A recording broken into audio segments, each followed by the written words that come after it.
Some months are astronomically quiet. Others are bursting with a variety of interesting events to try and see, keeping in mind the moon phases and weather. This year, July is somewhere in the middle. Throughout the July night sky, you'll have the chance to spot planets, shooting stars, and even some deep space objects. In any case, there are plenty of reasons to get out and enjoy the night sky this month, and I hope you take full advantage of them. Whether you're heading out on your own, trying out some new equipment, or bringing family or friends out to share the wonders of the universe with them, here are the best events in the July night sky to plan your stargazing sessions around. July 4th, the Earth at aphelion. The Earth's annual orbit around the Sun will carry it to its furthest point from the Sun, its aphelion, at a distance of 1.0166 astronomical units. The Earth's distance from the Sun varies by around 3% over the course of the year, because its orbit is slightly oval-shaped, following a path called an ellipse. In practice, this variation is rather slight, however, because the Earth's orbit is very nearly circular. The Earth completes one revolution around this oval-shaped orbit each year, and so it recedes to its greatest distance from the Sun on roughly the same day every year. In 2025, this falls on the 4th of July. July 11th. Full moon. The moon will reach full phase. At this time of the month, it is visible for much of the night, rising at around dusk and setting at around dawn. The sequence of full moons that fall through the year are sometimes assigned names such as the buck moon. July 25th. Pluto at opposition. Following the celestial alignment of its fellow dwarf planet Ceres earlier in the month, Pluto will reach opposition on July 25th. The Sun will brightly illuminate Pluto, making it a great time to view everyone's favorite dwarf planet. You will need equipment to see Pluto, which is small and extremely distant. Be sure to review my recommended telescopes and binoculars to find something in advance. July 28th. Peak of the Pisces-Austrinid meteor shower. The first in a trio of meteor showers that round out the month. The Pisces-Austrinid meteor shower will peak on the night of July 28th. This is according to most sources. I also found that the American Meteor Society predicts it will peak on August 7th, so you might also try looking on that night too. As its name implies, this shower can be seen lower in the southeastern sky of the southern hemisphere. To try and spot Pisces-Austrinid meteors, you'll need to stay up late. The peak is expected to occur around 3 a.m. local time, and the radiant point will be in the Pisces-Austrinus constellation. The maximum rate of meteors you can expect to see will be about 5 per hour. July 30th. Peak of the Southern Delta Aquariid and Alpha Capricornid meteor showers.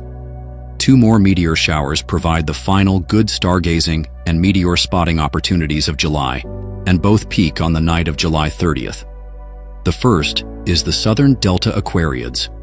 Better viewed from the southern hemisphere, or further south on the northern hemisphere, you can expect to see a maximum of around 25 meteors per hour. Look for the constellation Aquarius in the southeastern sky to try and identify the radiant point. The second meteor shower on this night is the Alpha Capricornid, a much less active shower with an expected maximum rate of 5 meteors per hour. The constellation Capricornus will be in the south-southeastern sky, not far from Aquarius. It'll be hard to tell which meteors belong to which shower, but together, they create the prospects for an interesting night. Close approaches and lunar occultations in July 2025. Unlike 2024, 2025 isn't a big year for lunar occultations. That is, times when the moon passes in front of other objects in the night sky, from our earthly perspective, of course. Of course, the moon is always passing in front of stuff, but certain lunar occultations are notable, particularly when it passes in front of another planet in the solar system. In July, there are 2 lunar occultations you can try to see. Like eclipses, you need to be on a particular part of the globe to see them, so I've noted the date, the specific occultation, and where you need to be to see it. If you're not in the geographic area mentioned for each one, that doesn't mean there's nothing to see.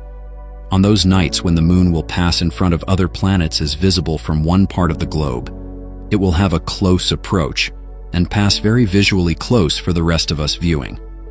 Mars also has its own close approach with Uranus, making it an ideal time to use the red planet to spot the ice giant. Here are the close approaches and lunar occultations in July. July 16th, the Moon, Saturn, and Neptune will make a close approach, passing within 3 degrees 22 minutes of each other in Pisces. July 28th, the Moon and Mars will make a close approach, passing within 1 degree 7 minutes of each other in Virgo. As close approaches go, some of these are among the closest of the whole year, so get out and enjoy them if your skies are clear. Deep space objects to view in July. In addition to the events listed above, there are some other objects in the night sky you might want to see. You'll definitely need binoculars or a telescope to spot these deep space objects, but the wonder of looking far into the Milky Way and beyond is worth it. July 1st, the globular cluster M22, magnitude 5.2, will reach its highest point in the sky at around midnight local time. At magnitude 5.2, M22 is too faint to be seen with the naked eye from any but the very darkest sites, but is visible through a pair of binoculars or small telescope. July 9th, the bright globular cluster NGC 6752, magnitude 5.4, will reach its highest point in the sky at around midnight local time.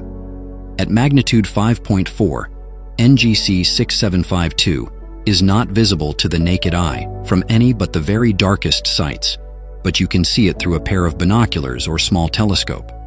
July 17th, the globular cluster M55, NGC 6809L, magnitude 6.3, will reach its highest point in the sky at around midnight local time.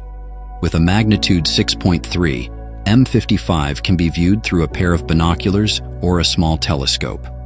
Enjoy these extra events to spice up your nights of stargazing, and you'll gain a greater appreciation of just how much there is to see out there.